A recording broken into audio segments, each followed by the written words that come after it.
Manipurda athuba matamda emergency assembly mifam kauduna thamapan helaba irang asigi matangda khananai nagadabani haina Manipur Legislative Assembly gi speaker ga imagi maira gi mihut aniga ngase speaker gi office chamber da unaduna wari sanakre speaker TS Satyabrata ga unabagi thoram aduga mari lenana imagi maira gi convener thokjom sujata na phongdorakpada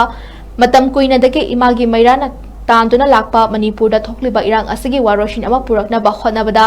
MLA minister सिंगना अमता ओइना फमिनदुना थोकलिबा इरांग असगी मतांगदा खनाबियु हाइबा वाफम ngasi फावबा थबकतो ओथोक्तना लेरे मवांगदा फमखिबा assembly मिफम अदुसु मपुंग फाना फमखिदबा असिना करिगुंबा वारेप अमता लौबा ngamखिदबा दु अथुबा मतमदा emergency मिफम अमा कफम थोइ हादुना तक्सिंदुना लाखे लोनिना cookie MLA तराना मखोइगी ओइबा तोंगानबा administration तालक्लिबा असि मखोइगी मथक्ता करि करंबा लोगी ओइबा action लौखतकदगे हाइबसे Manipur assembly की privilege and ethics committee की meeting कौदुना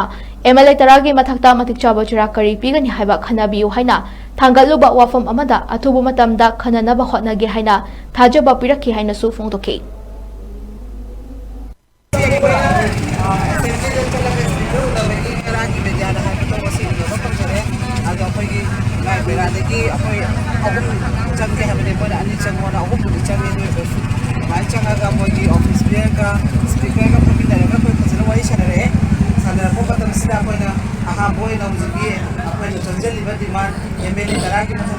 punishment piba pida bagi amta business ethics committee do thu athu bodo phambi mamanga phamaga su au koi forum khara dana dekho ki photo adu idom to bi gona madu hana request tau je ada edam boina e akoi shodu ki processing to ko tana lai bodi isni adu processing habi nu sir evidence ki hene hena phanga adu ni na han school ki matang da su moiter o masul boto dana minister bo bu amato